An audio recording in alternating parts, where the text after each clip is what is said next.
Welcome back inside the anxiously awaiting a third fire alarm to go off in my apartment secret building here in beautiful Belleville, Ontario.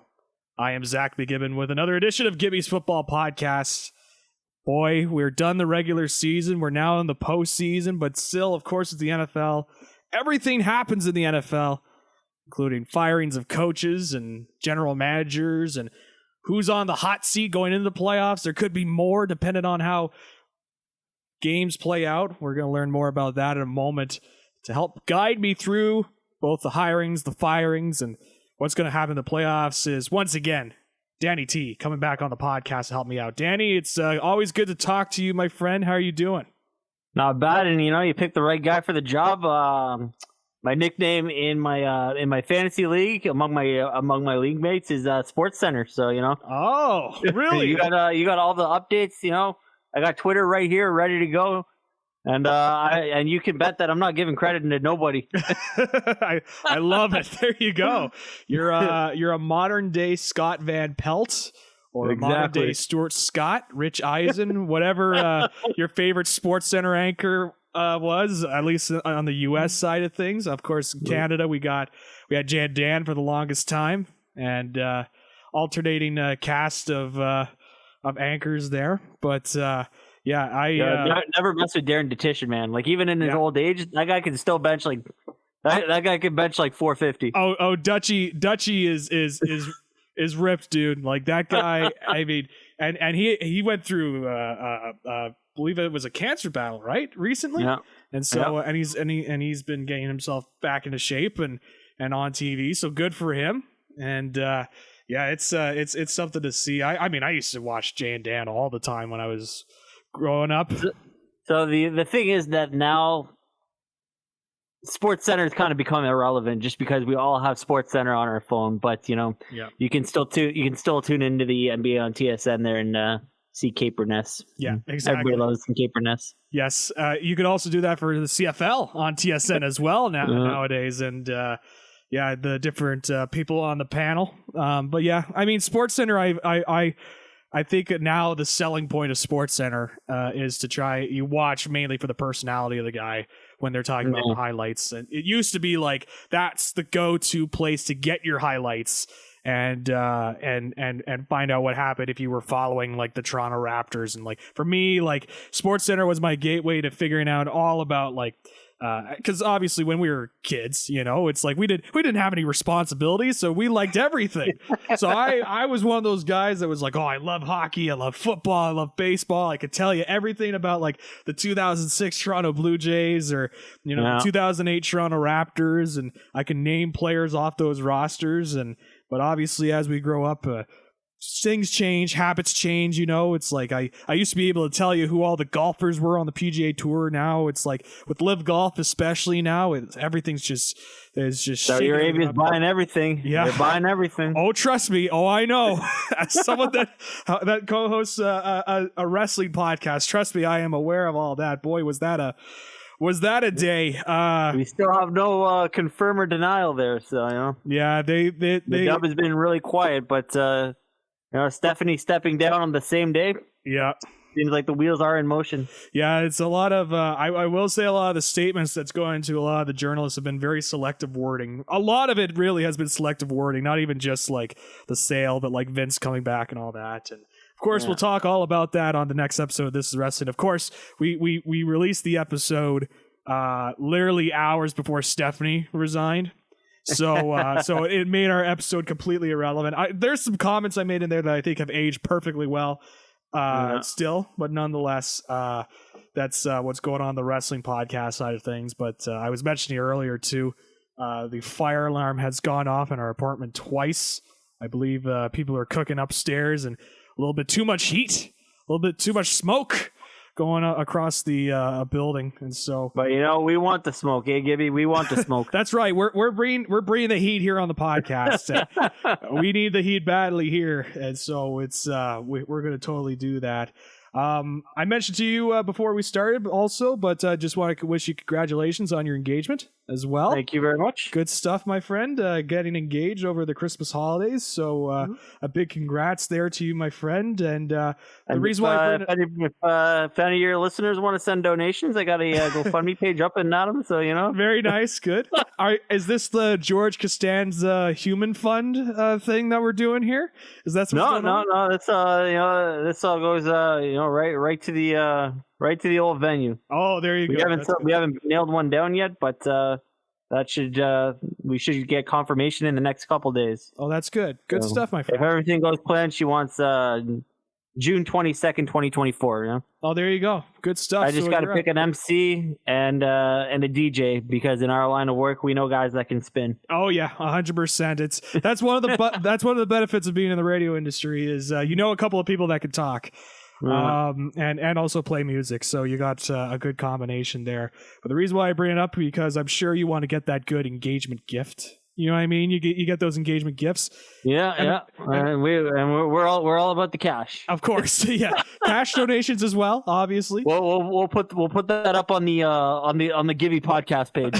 Yes, we'll put a link below, and you could donate directly. It ends up just being really a PayPal link, but or Venmo or Cash App, whatever the newest cash the way to transfer cash online. But I know every time we have you on, we need an update on your gnome collection. So I figured, with the wedding coming up, I want to get prepared for an engagement gift. So I know I got to bring a gnome. And so what kind of gnome am I bringing? Well, we're still looking for the right gnome. We've been on the hunt for Luke gnomes, and we still can't find the right gnome. But unfortunately, most of the gnomes they've hibernated to the closet for the next 11 months there. Oh boy. We still got Doug in the background over here, but that's about it. Oh boy. Yeah. I noticed him a little bit there, and well, that means I've got time then to really find the perfect gnome, really just craft it, They actually have NFL gnomes. Oh, wonderful! Is it like player specific? You can get a Dallas Cowboy gnome, and you can get a Green Bay Packer gnome. Oh, love it. The fiance is a Cowboy fan, so if you send a Cowboy gnome, Oh, so I could get one for me as well. You know what I mean? If there's if there's a 2-for-1 deal, then I'm taking that. 100%. I'll put it up on my shelf with everything else that goes up on the shelf.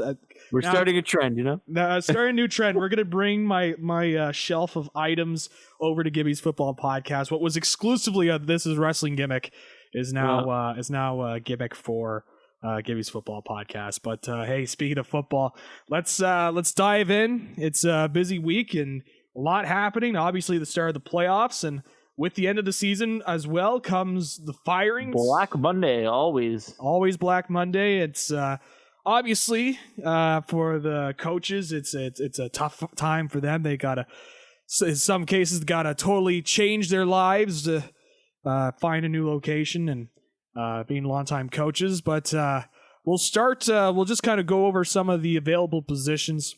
A lot of the firings that really happened during the middle of the season, or obviously some of them have interim slots. So let's just go over all the available head coaching positions. Before we get into the head coaching, maybe we should get into one of the positions that's open that I find fascinating, and I don't know if this is a really under the radar position, is the open offensive coordinator job for the New England Patriots. Yes. As of this morning, they met. Bill and Rob met, and he said, "Bro, listen, you got to get me an OC." Yeah. And Bill O'Brien, he's a name. Cliff Kingsbury, he comes to mind, a former Patriot. Yep.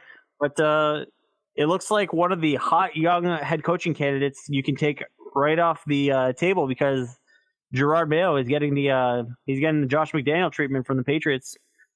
They are making him. Looks like they are going to make him one of the highest paid linebacker coaches in the league to stay.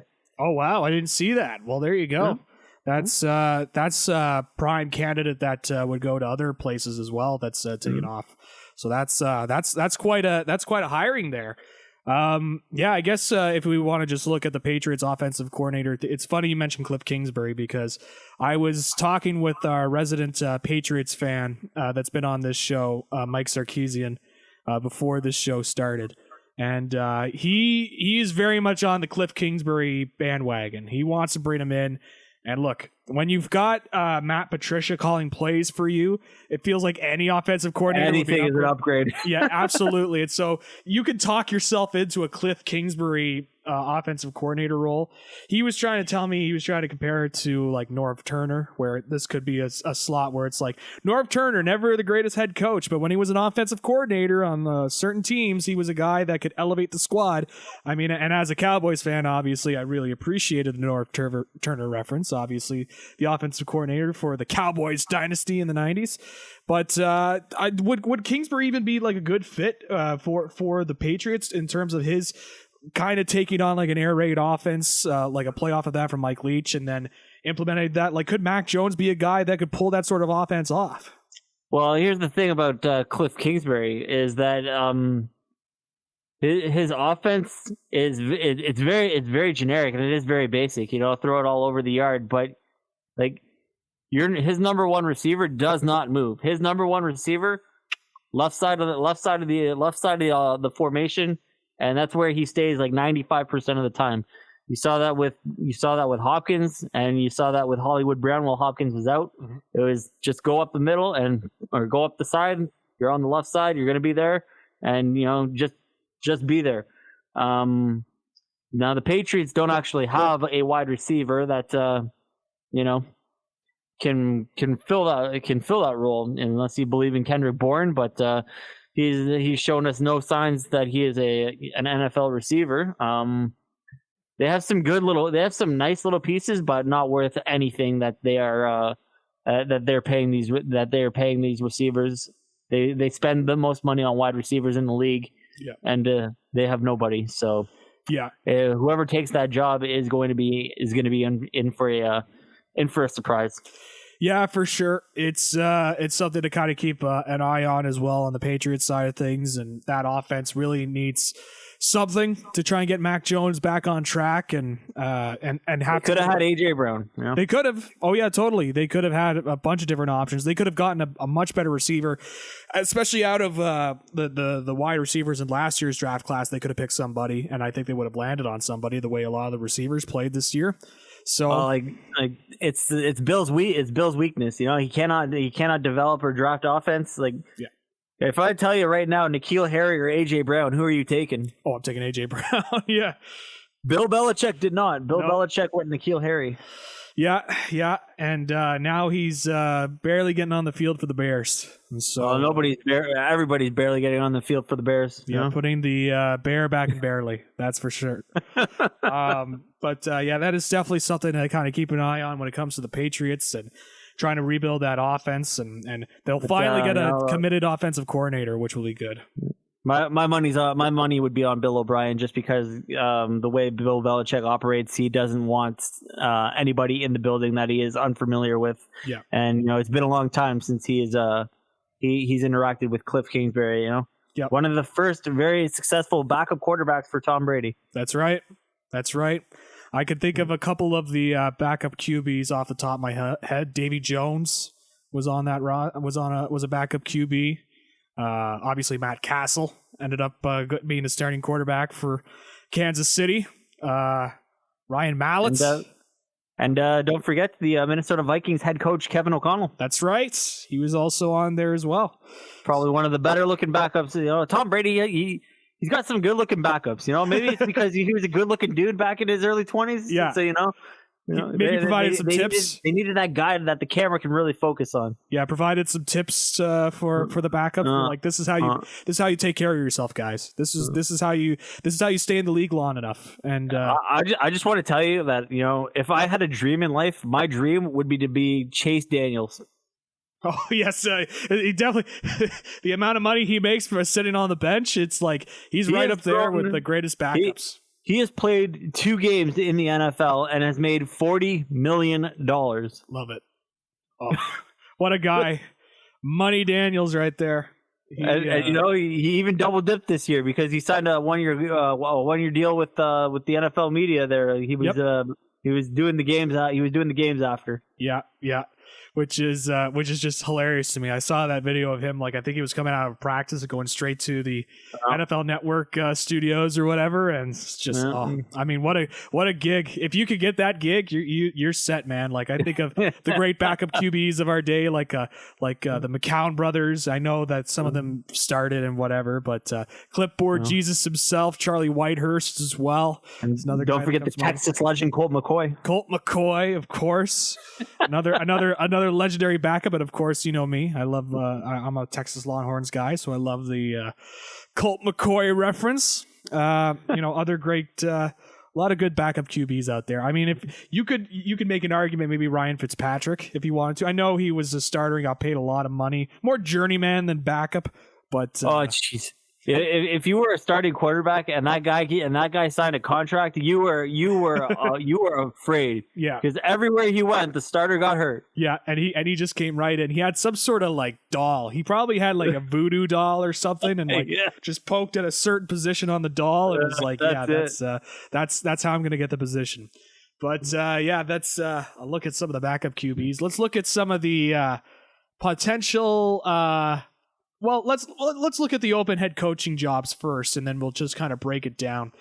So the available ones, we heard about Cliff Kingsbury, as we mentioned before. He is out with the Arizona Cardinals. Not really that surprising. I, for one, was completely shocked about this. I mean, totally caught me off guard. I could not believe. I can sense the sarcasm in your voice there, Oh, no. What are you talking about? I mean, Cliff Kingsbury, I was shocked when they even hired him. I mean, just, But I think everybody was shocked when they hired him. Yeah, especially not even giving him an offensive coordinator gig or anything, just straight to the head coaching role. Especially his record in college. Like, I don't want to beat that drum again, but it's like, my God, in a weaker college conference, you bring up this guy with barely above average college record. So, but that's Patrick Mahomes, and that's what you get, Exactly. Other head coaching jobs available: the Carolina Panthers, the Denver Broncos, the Houston Texans, the Indianapolis Colts are some of the available head coaching jobs. Obviously, we'll see what happens in the playoffs. If we see some first-round exits that leads to some coaches being let go, I can think of one team that I know, very close, near and dear to my heart, that could be a potential option. But let's just kind of take a look at these teams. And obviously, the big head coaching candidate for a lot of these teams, and really in the entirety of the NFL, and he's not really a free agent because he's technically still under contract, but Sean Payton. Sounds like he's fielding some offers. We already know about him being requested for the Arizona Cardinals head coaching role, and I believe as well the Denver Broncos have reached out to him as well. Also, the Texans. If you haven't heard that Sean Payton will be the first head coach the first head coaching candidate to have an in-person interview. The Denver Broncos are flying down to Los Angeles, where he currently resides. And they will interview him there and try to sway him. But the thing with Sean Payton is it's really going to cost you 2 first-round picks. Yep.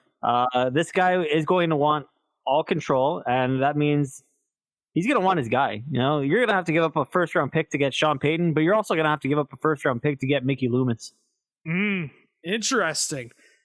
So you're saying he wants to try and like a full-on take over the organization from top to bottom? Well, like Sean Payton, New Orleans was a good fit for him just because Gail Benson, she's one of the better owners, stays out of the way, lets you do what you need to do, and Sean Payton was there for so long, so obviously he kind of wants that thing again, and we don't know about the Denver Broncos ownership group, right.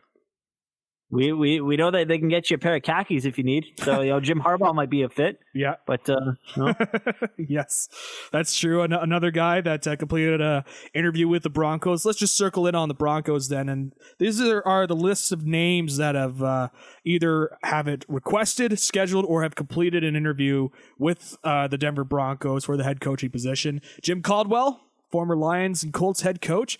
Jiro Evero. Say that I feel really bad for Jim Caldwell. Just because he is a really good coach. Yes, but he's always he's always that diversity interview, you know. Yes. Which is just it's a total He exploitation. has no shot, no shot at this job, even though he's one of the more qualified coaches. You know what he did with Joe Flacco. Yes. Like if you can get something out of Joe Flacco, like you're A1 sauce in my book, you know. 100%. Jim Caldwell completing an interview. Ejiro Evero, the Broncos defensive coordinator. Jim Harbaugh, as we mentioned earlier, currently the head coach of the University of Michigan. Raheem Morris, the Rams defensive coordinator. Sean Payton, as we mentioned earlier as well. Guy I know pretty well, Dan Quinn. He was rumored for the head coaching job last year, didn't get it. Now he's back in the mix again this year. D'Amico Ryans, the 49ers defensive coordinator. And an interesting name here, and I want to hear your thoughts on this one. David Shaw, the former Stanford University head coach. Your thoughts on that interview? They've completed that interview. He was somebody that was kind of a hot coaching prospect in the late 2010s when Stanford was at its peak. He stayed. Stanford, the program, didn't really stay at that same level, but he's still getting some interviews in the NFL. So it's just like, this seems like, you know, a little bit of a, we're gonna cover our grounds because, you know, we don't want to be labeled the new Houston Texans, so we're gonna make sure we're gonna go high and far. Denver doesn't make a whole lot of sense as a head coach, but maybe as a coordinator on Jim Harbaugh's staff. But as a head coach, I don't see David Shaw getting any traction. But hey, kudos for the Broncos for looking high and wide. But again, we don't know anything about this Bronco ownership group. Maybe they'll surprise us and go out of left field, even though they've been rumored to be offering 20 large to Jim Harbaugh. Yeah, that's certainly a rumor out there. It seems like the strongest implications this year that Harbaugh may leave. I know he said in press conferences that he doesn't intend to leave the University of Michigan. Interesting wording there. He said he doesn't know what the future holds, but he anticipates. Yes, exactly. He's very finicky with his words, that Harbaugh. Yeah, I'm telling you, trust me, man. I've been dealing with selective wording all week, and I'm totally like, oh, he's unsure, like he's thinking about it. And so, yeah, I mean, Jim Harbaugh, you mentioned there another option. Of these names, there could be some more names that pop up, but which one do you think is the likeliest fit for Denver in terms of, especially with what happened this past year, just an absolute disappointing, you could even say failure of a year for the Broncos. Out of those guys that are up for the head coaching role, which one, if you're the owner, you're the guy that sends out the khakis to the good patrons that go through Walmart, who's the guy you're hiring as your head coach to help fix Russell Wilson and the Denver Broncos team? Well, you know what we saw Russell Wilson successful when, you know, he was part of a run power game, and that's what Jim Harbaugh brings. You know, not to beat a dead horse here, but you know, Jim Harbaugh will he'll build that line on both sides of the ball, and he'll keep Patty Mahomes and he'll keep Herbert off the field just by running Javonte Williams or what's left of him once he does trust that knee again. Yeah, you know, I don't think he'll trust that knee till Thanksgiving, but you know, that's a conversation for another time. But Jim Harbaugh makes the most sense here because you don't want Russell to do too much. Maybe a few quarterback run designs for him, but let's get back to what made Denver successful, winning back-to-back Super Bowls, and even when Peyton Manning was there to some degree, you know, power run and make throws that are necessary. That's a good. I really like that analysis too. It makes sense. I'm gonna pick Dan Quinn, not because of Cowboys loyalty, but because of the previous relationship that Dan Quinn has with Russell Wilson. I think they're in full on. We got to build around Russell. We're committed to this, so we might as well. Dan Quinn, obviously familiar with Russell Wilson. Yes, I know, obviously defensive-minded coach. That will fit perfectly well in this Denver squad, but he knows how to work around Russell Wilson's strengths as well, and he was almost brought in last year. Instead, they brought in Hackett. He was a guy that was considered a strong contender to be the head coach for the Broncos. I don't think the Broncos want to make that mistake twice, and so that's why they're bringing him in again. I could totally see Dan Quinn being the head coach of the Broncos again, another shot as a head coach in the NFL. That to me seems like the most likely option for the Broncos if you want to try and get Russell Wilson back to a level that you believe he could be at. And you could blame the coach and whatever, but you got to try and find a way to get him back to his strengths. And it's certainly not the receiving core. I think we could both agree they've got some strong receivers when they're on the field and healthy and not, tearing their ACL or, getting turf toe because of the field. But nonetheless, I think I could totally see Dan Quinn taking that head coaching role in Denver. And I do believe that they are going to finally put in grass as per request from the players of the new ownership group. So good stuff. That'll lead to fewer torn ACLs. But Jerry Jeudy, knock on wood, he's the only receiver with 2 ACLs on that team. Yes, for now. But let's move on. Let's talk about the Carolina Panthers head coaching role for a bit. Sean Payton not in the sights of the Panthers as it stands right now as we're recording.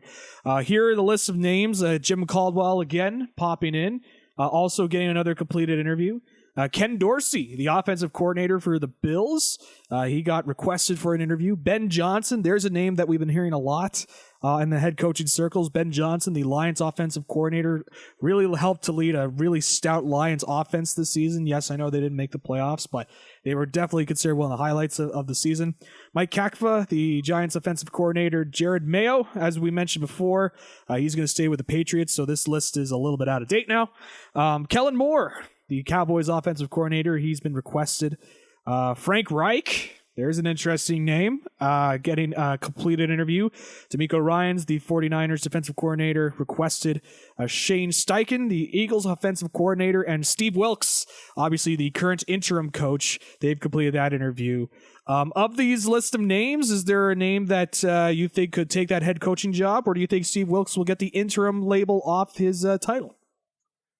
Well, with Dave Tepper being the Jerry Jones of his generation, and he wanting his hands on that team as much as possible, I don't think you're going to see a veteran head coach with options take this job. Even like a D'Amico Ryans, I don't think he leaves San Francisco. Frank Reich, if he doesn't want this particular head coaching job, there's always the offensive coordinator gig for the New York Football Jets, which I think he might not be able to fix Zach Wilson, but he'll be able to do something. Yep. Out of this group, I mean, the players are lobbying for Steve Wilkes, and they might get him. So. Yeah, I'm also thinking it's going to be Steve Wilkes. I think he showed enough for this Panthers organization that he can lead the squad. He's not my most favorite pick to be, but if you were to ask me who I think it's going to be at the end of the day, I think they like the way that he brought this team together in a weak division and kept it close all the way to the end. I think they'll continue on with Wilkes as a head coach, and maybe he won't last too long, maybe another year or two. We'll see, but I think he'll get the interim label. Don't ask him to pick out a quarterback, Yes, exactly. If you were to ask me who I'd want them to take, selfishly, I would love for them to take Kellen Moore. Have him be the head better coach. Offensive coordinator. Yeah, exactly. I think Kellen Moore would be a great fit for Carolina, and hopefully Tepper is listening to this. Take him if you want runs up the middle on 2nd down and 10. You want curl routes? What we were talking about off camera. That's what right. Devontae Foreman is built for. That's right. But you're going to need another running back to go with him because you can't run him into the ground 30 times. He won't hold up. That's where Chubba Hubbard comes into play. But nonetheless, good old Canadian boy. That's right, good Canadian kid. Head coach. Canadian. I don't know about good. Good Canadian kid. Good Canadian. Well, he almost got his coach fired in college. Well, yes, that was a whole deal. That whole deal with Oklahoma State. Twitter kids, Yeah, Twitter is the worst. Twitter is the worst. Let's go to the Arizona Cardinals. Let's do like a double whammy here because they've also got their general manager position up for grabs. Steve Keim stepping down for health reasons. Even if he didn't have health reasons, I think he was going to get cut anyways. But nonetheless, let's look at what's happened for the Cardinals so far. This, to me, looks like they're taking their time with this process because they've only requested 2 head coaching candidates, one of them being Sean Payton, the other being DeMeco Ryans, the 49ers defensive coordinator. General manager-wise, let's take a look here. Ian Cunningham, the assistant general manager for the Bears. Quentin Harris, going internal, the Cardinals VP of player personnel. Monty Osenfort, the Titans director of player personnel. Jerry Reese, the former Giants general manager, completing an interview. And again, staying within the organization, Adrian Wilson, the Cardinals vice president of pro personnel. I think this one is going to be something that kind of develops a little bit more as the playoffs go along. Some other coaches get let go. But right now, not a lot to really pick from for the Arizona Cardinals. Having said that, do you have an early favorite for either head coach or general manager that the Cardinals should pick up? So this one, Sean Payton makes a lot of sense too. If he wants to deal with Kyler Murray, like if you can get Kyler Murray off the Xbox, then all the power to you.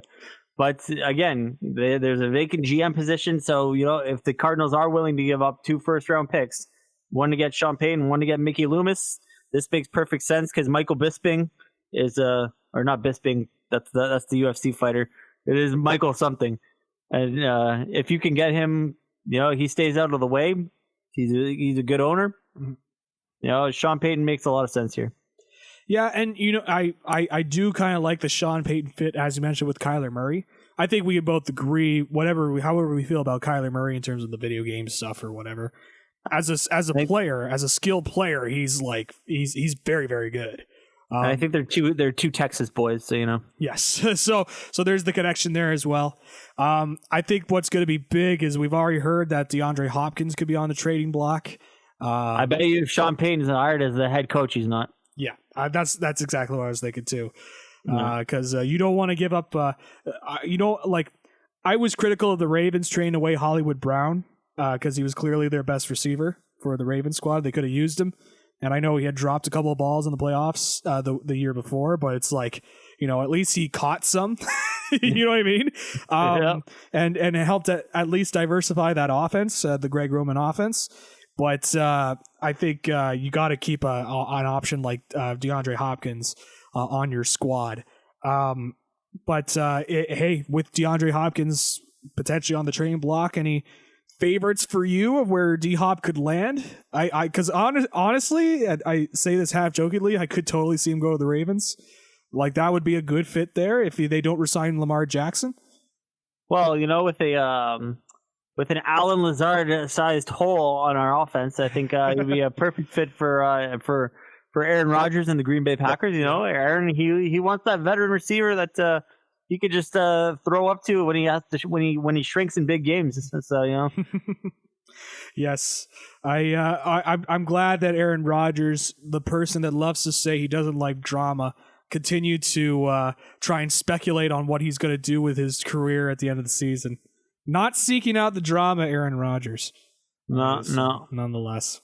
But hey, you know what? Give him credit. He always tells you what he's thinking, and he's always thinking what he's saying. So that's true.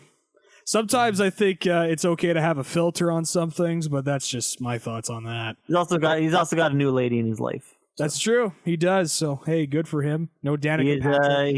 He apparently after Danica Patrick, he just started bouncing around, but now he has landed on the heir to the Milwaukee Bucks franchise. Oh, so he is dating the daughter of the owner of the Milwaukee Bucks because he's involved in that ownership group. He's got a small piece of the Milwaukee Bucks. So he's always in and around the team. So. Yep. Hey, good for him. Good for him. I'm sure he's got his post-retirement plans all locked up whenever he decides he wants to retire. And hey, he's gonna start a pot shop and just live in Milwaukee. Yeah, exactly. So, let's do the Colts here quickly. The Colts, they've reached out to not a lot of sexy picks here. Ajiro Evero, the Broncos defensive coordinator. Aaron Glenn, the Lions defensive coordinator, I thought was an interesting name that they requested. Ben Johnson, the offensive coordinator for the Lions. Raheem Morris, the defensive coordinator for the Rams. Jeff Saturday, of course, the Colts' current interim head coach. There's other names here, but I just want to say it right now. If they hire Jeff Saturday to be the head coach, this is a dumpster fire organization. I love Jeff Saturday as the dude. Like, he seems like a nice guy, but like with what's happened this season with Jeff Saturday and the clear inability to manage a clock and blow massive leads. Well, let's get one thing straight. He was brought in to tank, you know. Oh, totally. Oh, yeah. He 100% was brought in to tank. But nonetheless, I mean, I like the dude. Not the greatest coach in the world. Other options here: Shane Steichen of the Eagles, offensive coordinator there, and Bubba Ventrone, Colts special team coordinator, going within the team. Looking at the head coaching position. Any names there that kind of stick out for you, or? Oh well, this team is a dumpster fire. They got I have never seen a team accomplish so little and get so old so fast. Like we witnessed the Indianapolis Colts with Ryan Kelly getting up there in age, Quentin Nelson getting up there in age, and just their line fell apart. Darius Leonard just can't stay healthy. Had 2 back surgeries. That being said, I can see a defensive guy coming in here and really trying to set the tone. Maybe not Aaron Glenn, but if Raheem Mostert gets another shot, I could see it being with the Colts. You mean Raheem Morris? Not Raheem Mostert. Yeah. That's the running back. Yeah, he's already moving on, and he's gonna work on defense for some reason. Hey, that's the career change he wants to do. Hey, good on him. But I think this will something that will develop a little bit more. I could see your vantage point of them going a little bit more on the defensive front. But really, I think just the key thing for them is again, you got the meddling owner, and not a lot of sexy names are going to want a meddling owner. No, exactly. No, you are right. And then the final head coaching gig, I saved the best for last year. I want to talk about the Houston Texans and what their head coaching. They gone through 2 head coaches in 2 seasons. You want me to go conspiracy and say that they picked the minority coaches so that they could get the draft picks so that they continue their rebuild? If you want, Stephen A. If you want. Yeah, I'm a little suspicious of this. Like, I was not a Lovie Smith guy, and I thought, what was the name of the coach? David Culley. David Culley, that's right. Yeah. I thought David Culley wasn't even given a chance. I don't know. I feel like there's some shenanigans here. It just doesn't feel right. So here's my vision for the Houston Texans. Okay. They got all this money ready to go. They have a crazy owner, but for this team and for the position that they're in with the 2nd overall pick, they're going to go out. They're going to hire Ben Johnson.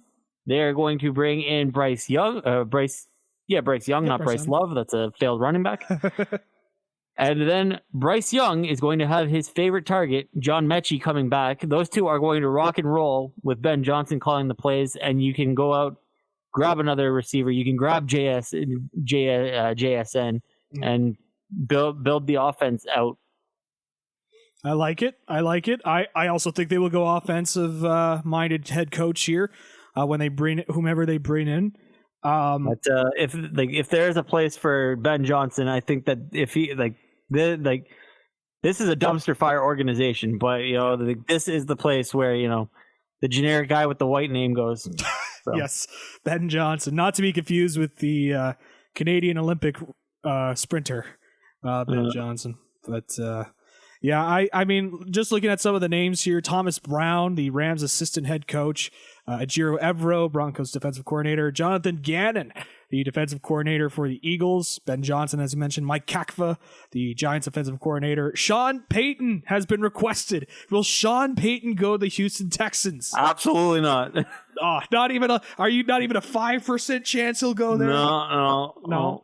Yeah, do you think he kind of he got the letter in the mail is and then just threw it behind his back? Free dinner, all right, let's go. Yeah, exactly. He's just take advantage of a free dinner and then maybe talk some football. It's never see them again, whatever. It's kind of like it's the complimentary first date or whatever. You know what I mean? You just kind of go there, you have the nice dinner or whatever, and then it's wasn't really feeling it, but it was worth a shot. As you try to make your way back into the field, But D'Amico Ryans, 49ers defensive coordinator, and Shane Steichen, again, Eagles offensive coordinator, scheduled.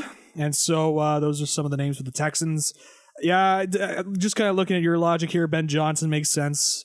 I could see Shane Steichen going in just as like he was the hot offensive coordinator other than Ben Johnson to, coming off a really dominant Eagles offense this year. And Texans could certainly use something there, and it'll certainly help. They don't need a left tackle. I will give them that. At least they have that. They have a left tackle, so they check that box. They have a stud corner. They check that box. They need to get a pass rusher. They need to get a quarterback. But they think Bryce Young will solve a lot of their problems. As long as he is one of these generational quarterbacks that can overcome chaos. The last quarterback that we had that was able to overcome chaos was Andrew Luck. So yep, that's right. Oh. And even then, you could make an argument maybe he wasn't even really able to overcome it because he had to retire. He did that because he was an arrogant prick, but not because he couldn't play football. Oh wow! Now there's a hot take. We're gonna call Andrew Luck an arrogant prick. Wow. Now I have to hear your reasoning on that because that is a little bit off the grain when it comes to Andrew Luck. Well, I mean, what are you doing here, bud? You're like you hold an entire organization hostage just because, like, get out of here. Wow. That was some compelling argument there. I thought it was going to be a lot more in depth than that. It's like, no. Wow. All right. Well, if I was Jim Irsay, man, I would put out a bounty on his head on that series. Jesus. Wow. All right. Well, I'm going to disagree with that one, but good football player though. Good football player. Oh my God, yeah. A couple more years, and I could totally see him going in the Hall of Fame. I really could. He was that talented. He might be he might be the Calvin Johnson of his era. I would argue Calvin's a little bit more definitive than Andrew Luck, but I could see your point there. I know we're gonna have this debate again because he's already in the Hall of Fame, but me, I think Calvin's a definitive Hall of Famer. But he went in last year, didn't he? He did. Yeah, he did go in, and so I was ultimately proven right in the end. This is why I do the football podcast. This is why I do it. Not for the bad takes, only for the good takes. Yeah, that's right. Yeah. And just kind of quickly looking over some of the other. Well, actually, let's take a quick look at the Tennessee Titans and their general manager position. Oh, let's back it up here because I think you forgot. I think we forgot one important head coaching vacancy. Oh, that is officially unofficial here. Officially unofficial. And we were talking the Los Angeles Rams. Ah, yes, that's right. Officially unofficial. I was thinking about circling back to Sean McVay, but let's do it. Let's talk about Sean McVay and the Rams. Some uncertainty about McVay seems a little bit similar to what was happening last year. Some talk about Sean McVay leaving the head coaching slots and maybe going to broadcast TV. Maybe he, kind of takes a year off from football and kind of analyzes things a little bit.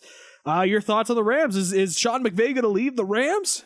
Well, I've been doing some deep diving on the dark web here, and I found some.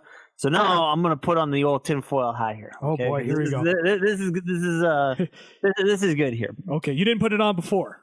No. Oh, okay, now it's on. Now it's firmly placed on. Now it's on. Now it's firmly on. There you go. So this random article came out saying that Al Michaels is going to be calling the game for NBC this weekend with the Chargers and the Jags. No idea why, but it seems to me that NBC kind of decided that they made a mistake letting Al Michaels walk over to Amazon and just, they might want Al Michaels back, and that would open a seat for Sean McVay, who wants that sweet blood diamond Bezos money there. So if it's Kirk Herbstreit and Sean McVay calling games, don't be surprised. Interesting. I could totally see Sean McVay taking Amazon money. That's for sure. Al Michaels belongs at NBC. He belongs with Chris. He's not going to be calling the game with Chris, but he's going to be calling the game with Dungy. Yes, that's right. Or maybe he'll call the games with Chris's son there, Jax. I think his name is. Just the. I don't give a level with Chris and Al. Like that is that's some good TV watching. That's your duo right there. Do you like the Collinsworth slide in when they open up the broadcast? Big fan of that. I just love when when they're just watching a bad game and they don't even care and they're just talking like whatever. Yes, yeah, it's letting loose a little bit. I think Kirk Herbstreit kind of tried to do that, but it was all like I was just like, oh, yeah, cool, thanks, I guess. Yeah, the chemistry wasn't. My mom is a big fan of yours. Like, okay. Cool. I guess. Like, that's funny. Oh man, yeah, that's. I there were moments where I enjoyed that duo mainly because it was like Al was clearly like, I'm calling this, Jacksonville's in the playoffs, but it's like I'm calling this Jaguars game on Thursday night or whatever, and here I am, and it was kind of entertaining at points just to hear some of his commentary, but I think.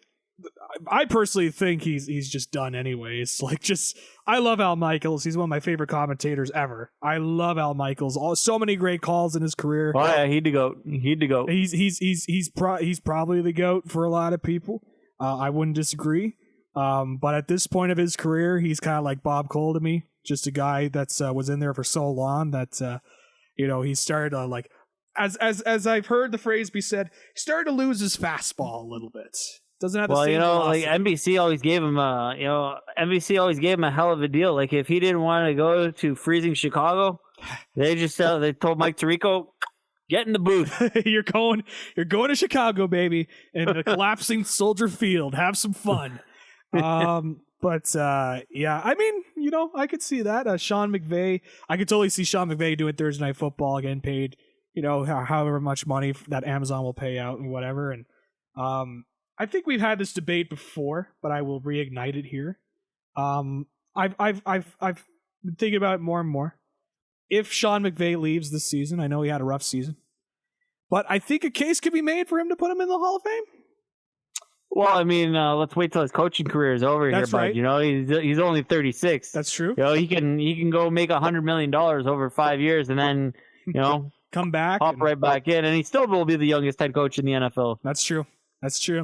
Yeah, I'm just saying I think an argument could be made because I know you could make the argument like someone, when I brought that up, I remember being told like, well, John Gruden like won a Super Bowl with the Raiders and he was considered like the young coaching prospect at that time, but it was also like, Sean McVay changed how teams viewed the head coaching role with how successful he was when he came in for the Rams, looking for the young offensive-minded guru that try to change different offenses. And now we look at, we talked about Ben Johnson earlier, a younger guy on the offensive side of the ball for the Lions. That's a hot commodity. We see it with the Vikings with Kevin O'Connell. Obviously, a lot of it relates back to being under McVay's staff, but you could talk about like Matt LaFleur.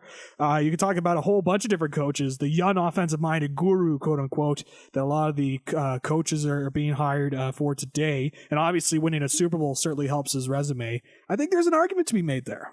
Well, you know what it is, like the cameramen were getting tired of looking at these old guys. So like, let's get some get a youth movement going. Let's get some Matt LaFleur's up there with the devil air smile, Yeah.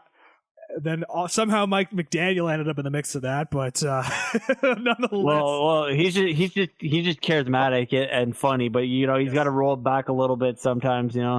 Like he's not very good at reading the room when dealing with the media. No, that for sure is true. But I think I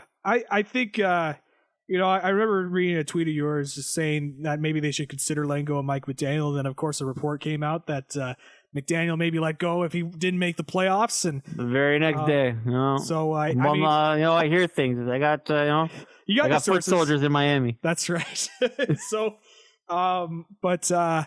no, I think just the quarterback troubles that he went through there is, I think he's going to, even if however badly they lose to Buffalo, there's a spoiler for our playoff predictions there, but however badly this Dolphin squad loses to Buffalo, I think nonetheless, I think McDaniel's keeping his job, but all that to say, is there any coordinator positions that are open on other teams that you kind of were looking at? I know there's talks of the other LaFleur, Mike LaFleur, being let go from the Jets.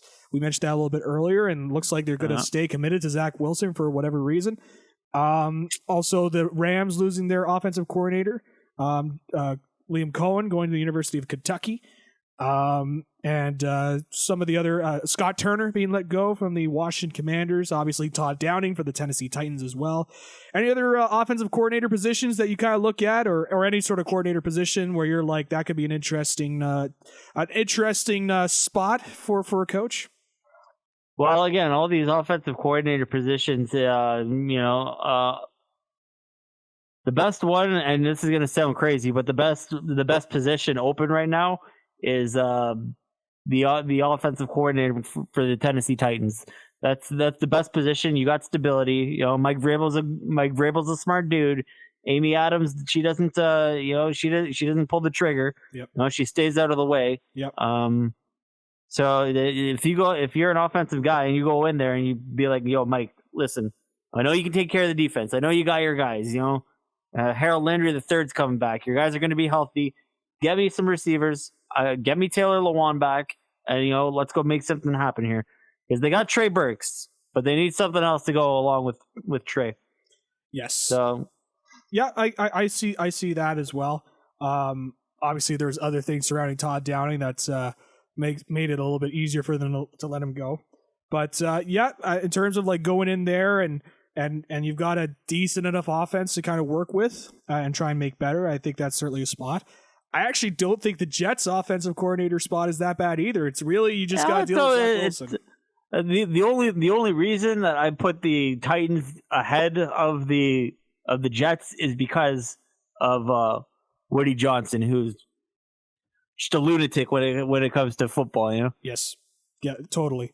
But I just kind of look at the Jets and I look at the running backs that they've got there, and really like a young offensive line. I know it's a little bit injury riddled, but they've got young receivers there. Like if all it really needs is like an above average quarterback, that's not named Zach Wilson. And I do believe that they have the best center in the game. Yes, I think Elijah Vera Tucker. Yeah, that's a very good center for the Jets. So I think that's a position as well. Do you think anybody in terms of the defensive coordinator slot for the Browns? The Browns defense was really bad this year. Jadeveon Clowney had that sort of little. I think they're going B-Flow. B-Flow? I think they're going B-Flow. Oh boy, interesting. Yeah. He fit. Him and Myles Garrett, they're kind of the same dude. Yeah. Edgy, rough. Let's go. Let's get after it. If he gets some dogs in, if you could rebuild that defensive line, you're good to go.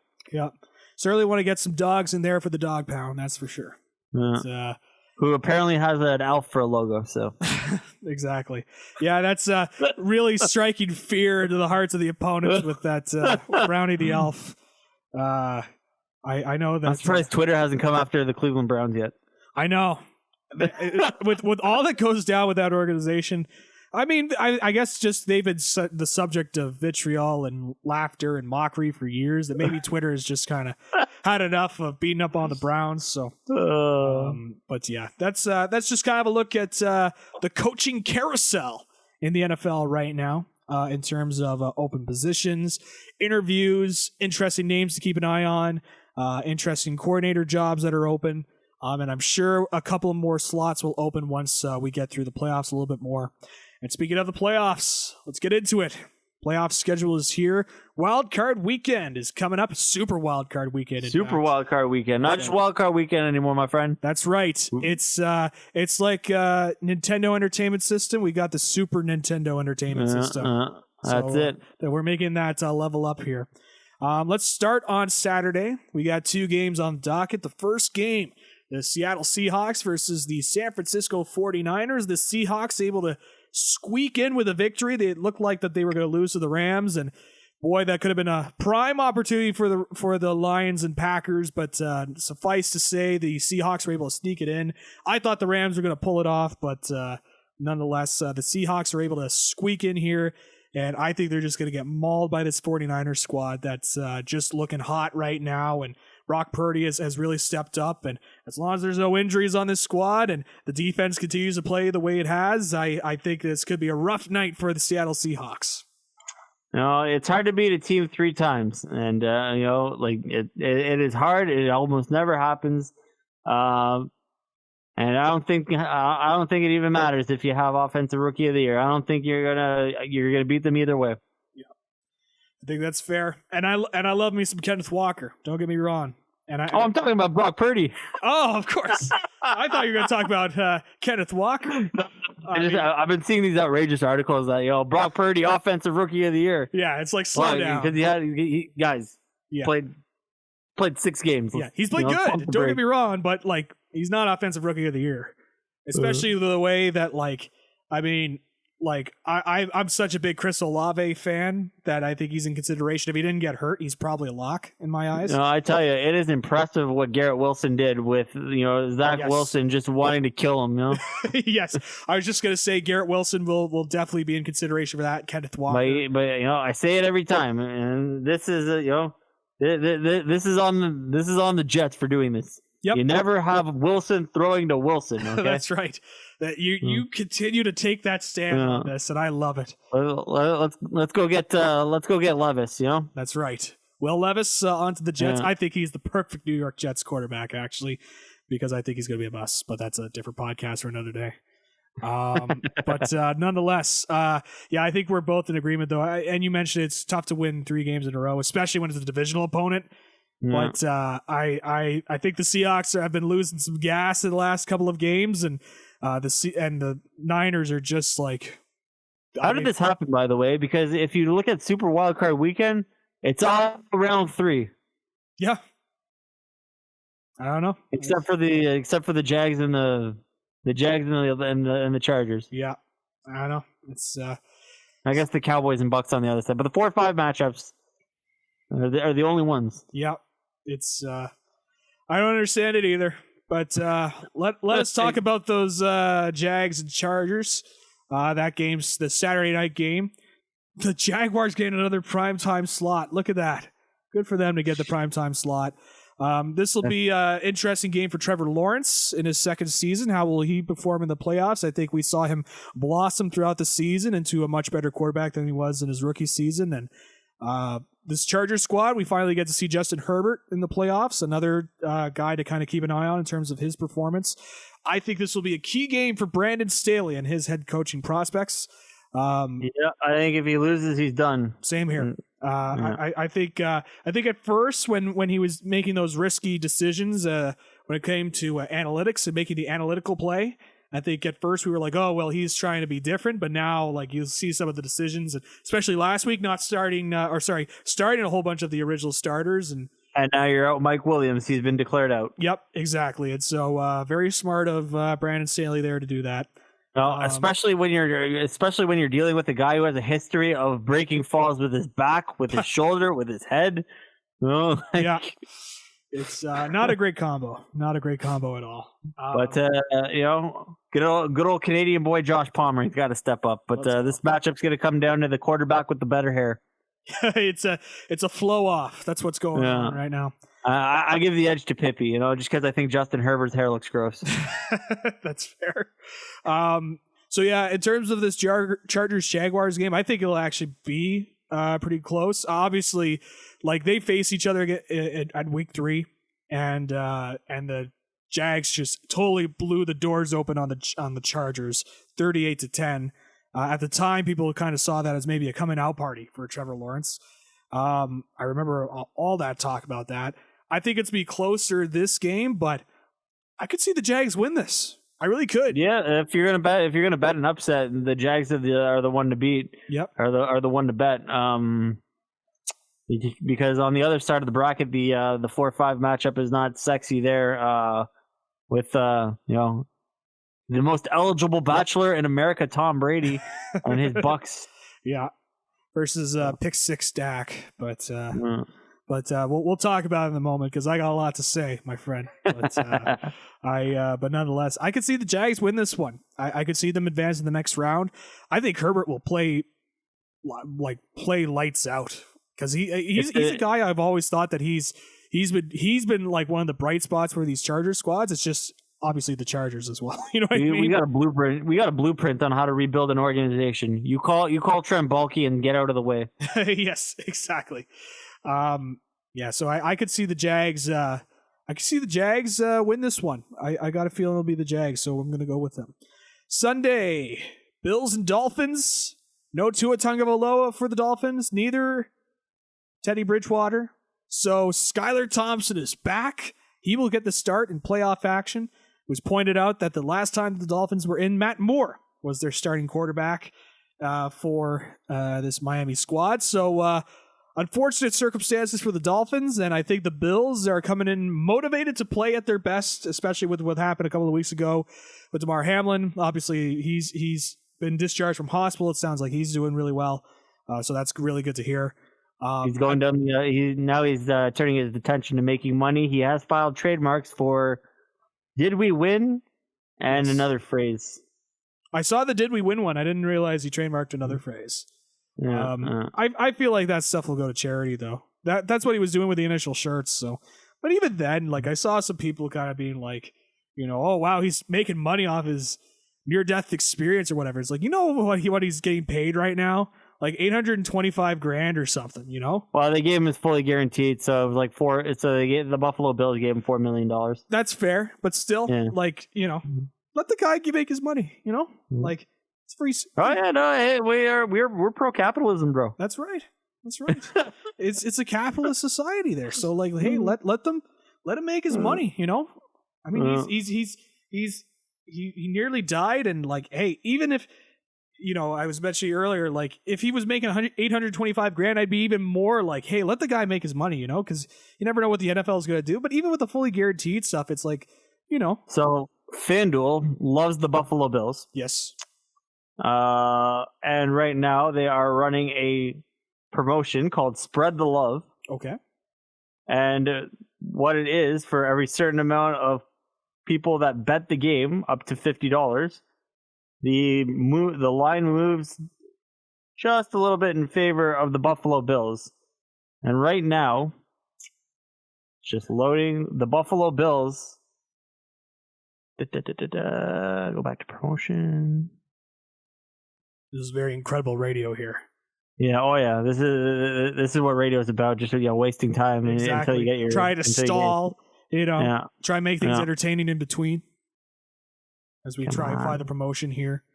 Mm-hmm. Maybe he's looking through the list of trademarks to try and to register. No, I haven't done that yet. Not yet. That's for later. Not yet.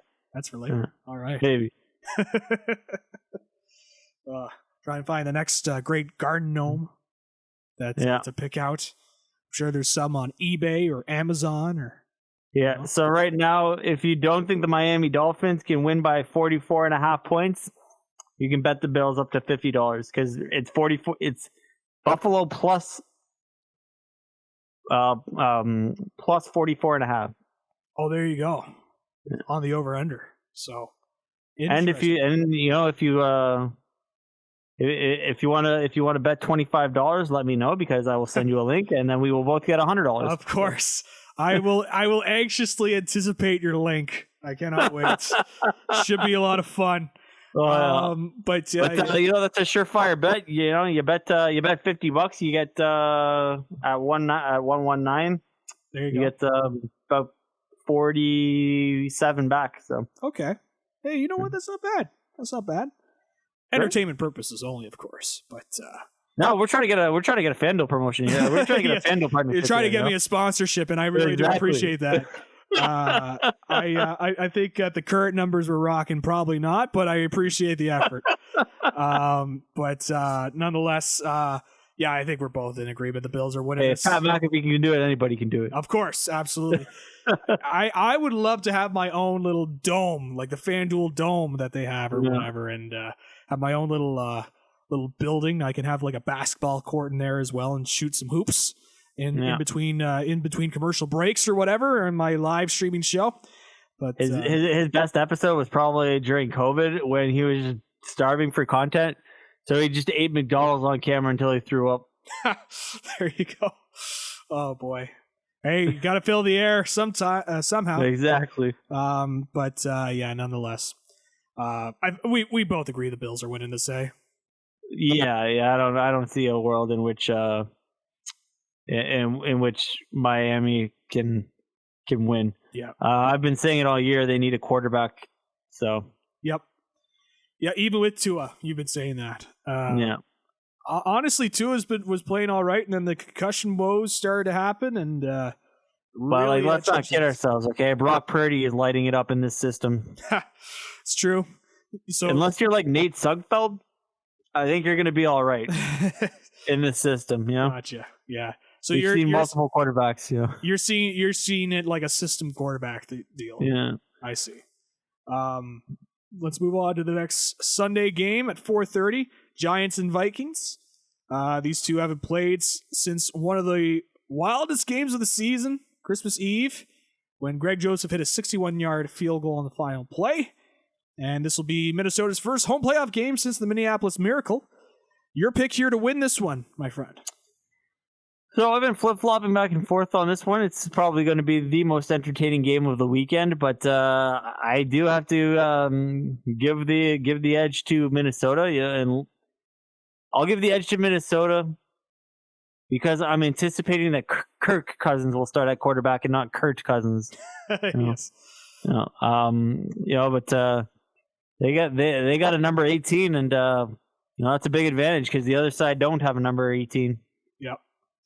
Yep, that is very true, and I am also going to pick the Minnesota Vikings here as well. I think it'll be a close game, like it was the previous game, and I think you're going to see both teams make plays that question how they ended up in the playoffs in the first place.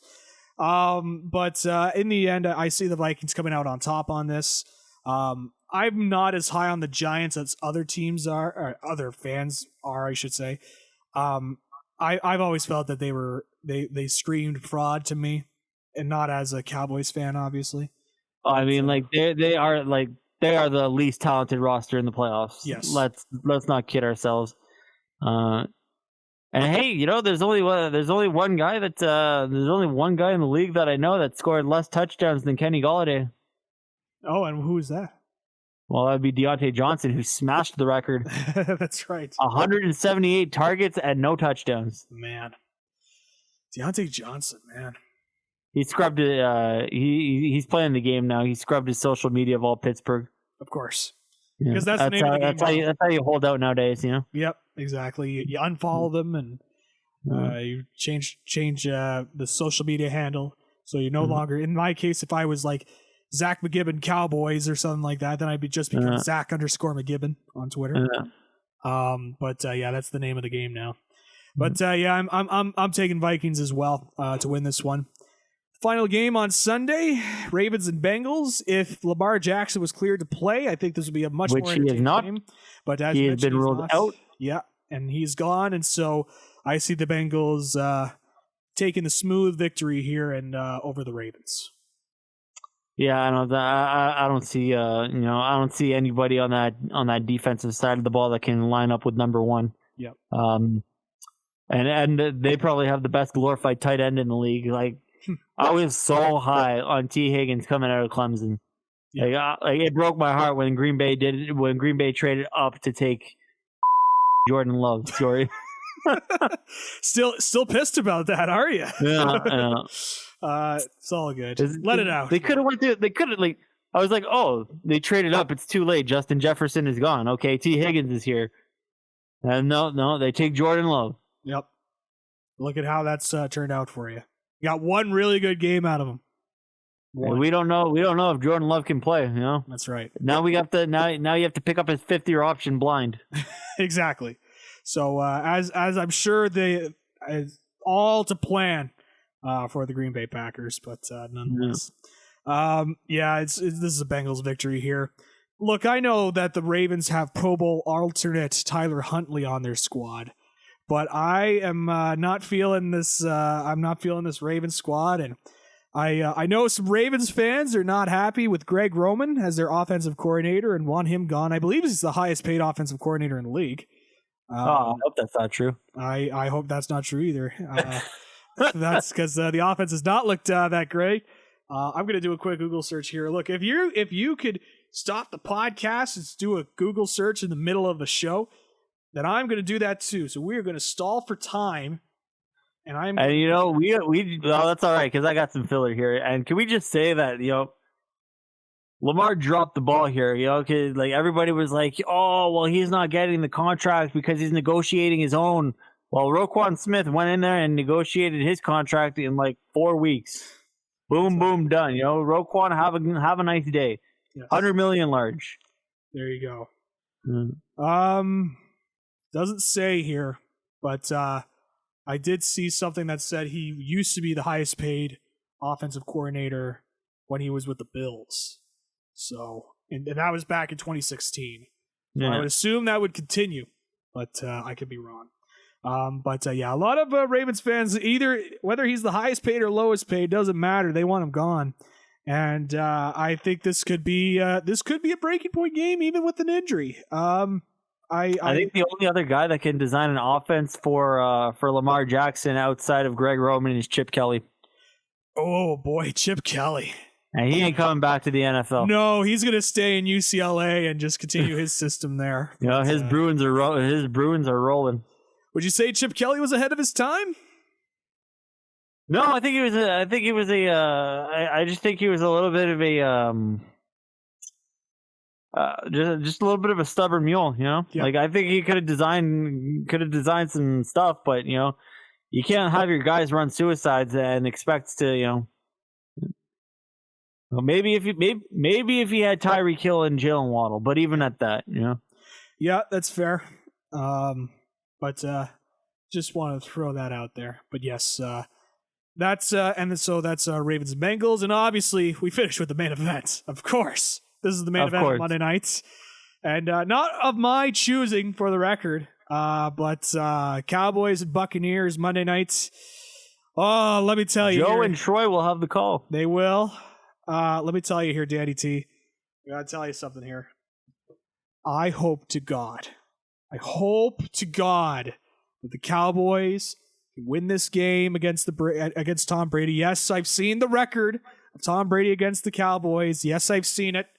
I don't care about it, okay? This Buccaneers team sucks. I don't care what anybody says. It is so dysfunctional. It's way more dysfunctional than what people want to give it credit for. And this is not a good Buccaneers team. And all I just hope for is that, and I know it's probably I'm going to figure it out in the first 5 minutes how ready they are. But I want the Cowboys to go in there and be ready and take it to the Bucs and win this game, move on the next round. Whomever they face, I would assume it'd be the Eagles if they win. I just under the assumption, who knows, maybe it'd be the 49ers, which shoot me if it's the 49ers. But just all I want, Danny T, this is all I want. I know it's like for a lot of fans, they want to go to a Super Bowl. Of course I want to go to a Super Bowl. Are you kidding me? I want to go to a Super Bowl. But Danny, I've been a fan of this team since 2000. Next time the Super Bowl is in Detroit, maybe we shimmy on over. Yes, absolutely. We'll get tickets and I'll be there. But they're about 5 or 6 times our salary, but we'll make it work. We'll make it work. I had a buddy go to the Super Bowl just because it was in Minnesota. Yeah, and he was, his buddies were Eagles fans, so he's like, yeah, why not? Let's go to the Super Bowl. Of course. But I've been a fan of this Cowboys squad since 2004, when Quincy Carter was the starting quarterback for the Dallas Cowboys, and I have seen no NFC championships in my lifetime as a Cowboys fan. No. None. I was not there for the prime Cowboys eras of the 70s and 90s. I was there through Bill Parcells, Wade Phillips, Jason Garrett for a decade, and now Mike McCarthy. Those are the coaching eras I've been through, and every time the highest we've gotten to is the divisional round. And I tell you, as a guy that's lived through a Mike McCarthy era, it's painful. Painful. I'm starting to understand a little bit more as the years go on. I think he's a good coach, but not an amazing coach, if that makes any sense. But no, yeah. He's certainly a lot better than Jason Garrett. I think we can both agree on that. I mean, Is he though? I mean, they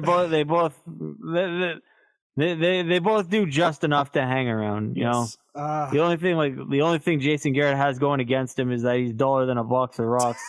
And Mike McCarthy is pretty dull, but he's got that Pittsburgh cop thing going for him. Yep. All that to say, Mr. Danny T, I just want the Cowboys to make the NFC Championship game. I want to see what an NFC Championship game looks like. Super Bowl is just gravy on top, you know? I just want to get past the divisional round. I've experienced heartbreak from the Packers twice.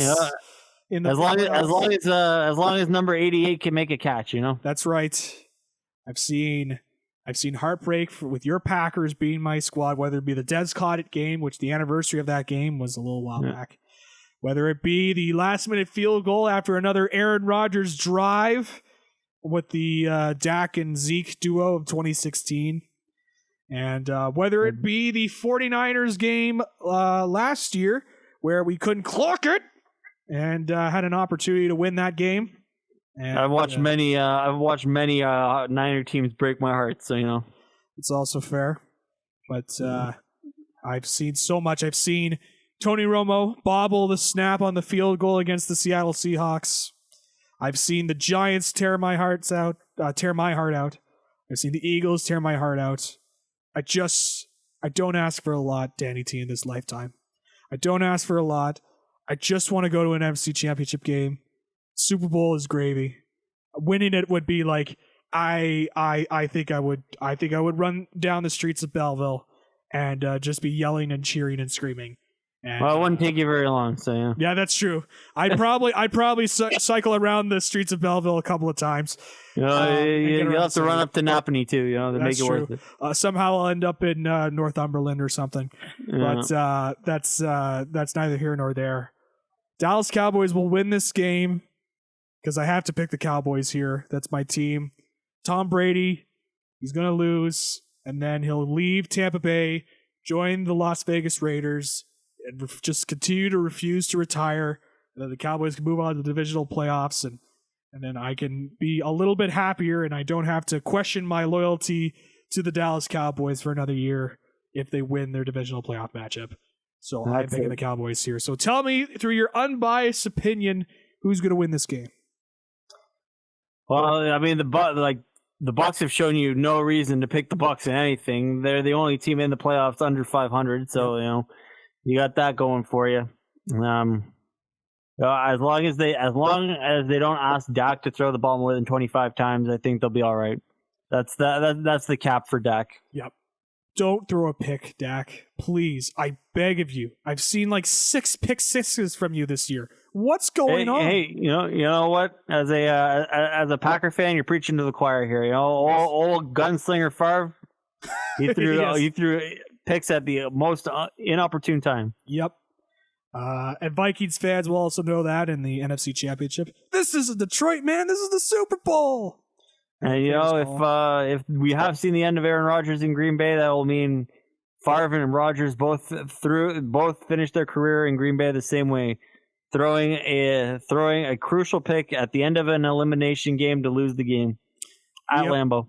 Yep, that's the Lambeau way, my friend. The Cheesehead way, the Packer way. Go Cowboys! Let's go Cowboys! God, I hope we win this bleeping game. God, I just want an NFC Championship. I want to know what that feels like. I want to know. Oh, it feels pretty good. I've been to a couple. I know you've been to a couple, and I want that feeling. I don't want to like come into work or get and look at my messages and be like, oh, another year the Cowboys, you know, failing to live up to standards. You know, it's I make fun of the Toronto Maple Leafs a lot, and who am I to judge the Leafs when I'm a Dallas Cowboys fan? There's a lot of similarities there in terms of getting past certain rounds after a set of games. So, yeah, what am I to say? But go Cowboys. Let's go Cowboys. Let's go. God, I hope they win this game and they don't make me look like an idiot. But they've done that many times before, and I'm sure that will continue. So, nonetheless, that's why we do it, you know. That's why we do it. I am a tortured soul. That's what I am. But nonetheless, before we wrap things up, let's quickly talk about the. Hey, by the way, the national championship game in college football happened this past Monday. What did you think of the game? Anything that really stuck out to you, Danny T, in terms of the? I mean, as soon as it was TCU Georgia, I was like, I'm not even giving this the time of day. And I wasn't the only person that felt that way, because it was the lowest rated national championship game in quite some time. Yep. Hopefully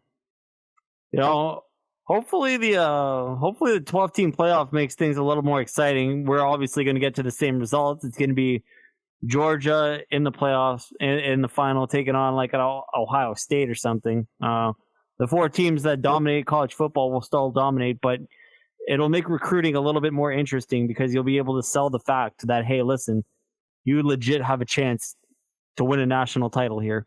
Yeah. And over the last 9 years, that's why we've seen Alabama and Georgia dominate, because they're the only 2 teams where you can say, hey, come win a national title. Outside that first year when we had Mariota v. Winston. Yep, that's right. This was just complete, utter domination from Georgia. Stetson Bennett, he came to play. I know all the jokes. He's 25. He's playing against 19, 20, 21-year-olds, but he'd be the second oldest quarterback in the AFC field right now. That's wow. Well, there you go. Any guesses of who the oldest quarterback in the AFC side of the bracket is? On the AFC side of the bracket? Yeah. That's a great question. I should know it, but I'm drawing a blank. Is it Tannehill? No. He's not starting. Oh, starting quarterback. Okay. Oh, and the Titans aren't in the playoffs. Oh, so currently in the playoff field. Okay. Yeah. Sorry, my bad. On the AFC side of things, the oldest quarterback on the AFC side of things. Jeez. I'm just looking at the teams here. Can't be Josh Allen, is it? Nope. Lamar Jackson? I'll give you one more guess. It's not Joe Burrow. It can't be Joe Burrow. No, it's Patty Mahomes. Oh, of course it's Patrick Mahomes. 27, I think he is. Wow. That's you know what? Seeing that's crazy to think he's only 27. He's been in the league since 2018, 2017. Yeah. So that's quite something there. But yeah, the college football play, really nothing to take home. I think it is bad for college football that a team like TCU couldn't be able to make it at least competitive against an SEC team. Nonetheless, I mean, you were a little critical on this TCU team on them not having some NFL caliber players. The Quentin Johnson, I should say, is a guy to keep an eye on when it comes to like on the wide receiver side of things. And I think Max Duggan could get a look with a squad in the NFL. I think you're being a little bit tough on. I mean, Georgia didn't have an NFL quarterback either, so you know. That's also fair. That's also very fair. But yeah, it was tough. I'm sure all the Alabama fans were like, "See, this is why we needed to be in the playoffs, because we would have made it competitive or whatever. Because God knows we want to see Alabama back in there again after their decade of dominance. They're practically the Patriots of that of college football." But they haven't been doing too great at recruiting, just because Nick Saban's getting a little tired of this. Yep. But, plus NIL and having to figure that out as well. And hey, but let's wrap up on this. This is not football related, but this is kind of breaking news on the podcast here. I'm going to test your pop culture knowledge. All right, let's do this. Because there has been a pretty notable passing that was just reported. Lisa Marie Presley, the only child of Elvis Presley, has passed away at the age of 54. Any thoughts on that? Yeah, I'm not a huge Presley person. I saw that she was rushed to the hospital there, but 54. That's so sad. That's so young. Yep. My grandmother actually passed away at 54 too. So it sucks, and what can you say? Yep. Yeah. No, it's tough. She's had Lisa Marie Presley has quite the life. ups and downs, certainly. She notably, as well as some of the, she was recently at the Gold Globes as part of the Elvis stuff there. Her daughter is well involved in stuff. Singer-songwriter Lisa Marie Presley. I think as well, like at the time when she married Michael Jackson in the mid-90s, that was kind of a big deal. The king of pop marrying the daughter of the king of rock, you know? Just turn off your comments, because all you're going to see is this is what happens when you take experimental medicine, you know? Yeah, you're going to see a whole bunch of that. And, even though it's that's going to be a thing. But yeah, Lisa Marie Presley passing away at age 54. Daughter of Elvis and Priscilla Presley, and married to Michael Jackson, and singer-songwriter, reached her prominence really on the singing side in the 2000s. And so that's kind of a sad way to end the show. But I figured I'd bring it up because I saw it, and a lot of people talking about it, and so nonetheless. Yeah. But hey, football season, we're in the playoffs now, baby. And yes, that's right. I've been wondering too. I've been kind of sitting back and realizing, playoffs will be coming to an end here soon, and XFL is coming up. USFL is returning. There is football to be played. There is football to be played. I wonder if if you're a huge XFL fan, you can in fact bet on that too. So that's right, exactly. Get your FanDuel accounts up and running. I bet you XFL, because there's been obviously a couple of spring leagues that have popped up in the last couple of years, but I think this version of the XFL with The Rock there and ESPN being invested, I think this spring league may last a little bit. I think. Well, a TV contract is the big thing, right? Like you need that's why the USFL is also being successful right now, because Fox is invested in it, and having it in one central location also helps. Yep, 100%. So that TV deal is really, really key, and I think having a guy like The Rock as well, big branding expert in The Rock, and I think that'll be key for the XFL. And just kind of looking at what could potentially happen with this podcast, because it would no longer be weekly, I would think, unless people wanted weekly XFL coverage. But I don't know if I don't know, man. The NFL, they got it down in pat. They have put out their schedule. They have put out their yearly schedule, so that there is always content to be had. Oh yeah, totally. Like this is like Super Bowl ends a month later. We have free agency, and then after that, OTAs are up. Okay, let's get going with the OTAs. Yep. The draft right after that. All right, let's get the mini camps underway. So There's always content to be had with the NFL. Oh no doubt. I'm not saying there'll be no content. I'm just saying I'm wondering if I could keep it up weekly. It'll be we'll see. It depends on some of the big news, and but we'll get our media passes. We'll do a training camp tour there. Love it. Yes, absolutely. We'll get our own private jet over there and visit training camp. Or we'll have to get one of them RVs. Drive cross country. 100%. And I will say. 32 camps in 32 days. Let's do it. Let's do it. We're going to make a whole road trip out of it. We'll block off some time, and we'll just be doing podcasts like this every day. And that's as long as we have Wi-Fi. You can drive, and I can do the traffic there. Should I rent out an RV and we just live out of the RV and just travel the states and do our scouting reports there or whatever? And also you will be hearing me afternoons for the next 2 weeks on Belleville Radio. Oh, really? 2 weeks. Oh, you're covering travel reports. Very nice. We'll travel around in our RV, and we'll get the Gibby's Football Podcast insignia all over the RVs, and we'll keep an eye on it when it comes to after the season, because I have been debating on what to do with the podcast afterwards, because I don't know if I'll be doing weekly, but I will certainly be keeping track of free agency, as you mentioned. NFL draft coverage is always huge. That's taken off in the last couple of years, and so I don't know if we'll do a mock draft where I bring on guest co-hosts of the show and have them represent a squad or something and do a different draft pick or whatever. But I certainly know some people that I know one guy especially that's literally his whole job is to scout talent for a certain website. I will not name them just for the sake of maybe they'll never be on the podcast. But I do know a couple of people. And so, hey, I am looking forward to like what happens in the off season. And obviously, I think we'll keep tabs on the XFL and see what happens there. Obviously, with the relaunch, I'm sure the first week especially, we'll keep tabs on it. But nonetheless, that's something to keep an eye on in the future. But right now, let's enjoy the playoffs, baby. NFL football playoffs is here. And there you go. And should be fun to see who makes it to the Super Bowl this year. Or sorry, the big game this year.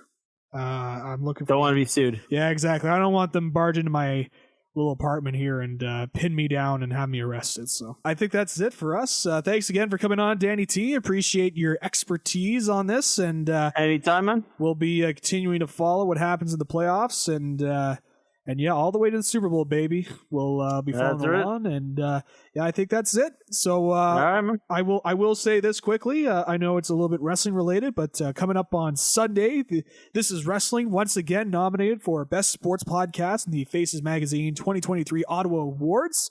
So voting opens on Sunday. So head on over to Faces Magazine, facesmag.ca, and vote for This Is Wrestling for Best Sports Podcast. Oh, you can't see that. I can't see it. It's all bright and whatever. I assume that's you going to the website right now to try and get your vote in, but you got to wait Sunday, Mr. Danny T. You got to wait. Let's try and win it this year. Let's try and win it. Let's see what we can do. But who are you up against? We're up against a couple of Ottawa Senators podcasts, and we're up against I know there's one soccer podcast in there as well. We're the lone wrestling podcast in there. So let's shake up the field and have the wrestling podcast win the best sports podcast award. I would love that. That would really shake things up, but nonetheless. So vote for This Is Wrestling in the 2023 Ottawa Awards starting Sunday, January 15th. Do that. Keep on listening to This Is Wrestling as well. A lot of stuff coming out about the WWE. This has honestly been the most stressful as my time is covering professional wrestling on the radio side or whatever. This is by far the most stressful stress I've been trying to cover everything because everything has been coming a mile a minute. So keep up to date on This Is Wrestling on this. And of course, listen to Gibby's Football Podcast every week on your favorite podcast platform. Follow me on Twitter at Zach, ZACH _McGibbon, MCGIBBON. Follow me for any football takes that I may spout out on the social medias for however long Twitter exists. And I will be on there. And of course, follow Gibby's Football Podcast on Instagram and Facebook. For Danny T, I'm Zach McGibbon. We'll see you next week after Super Wildcard Weekend.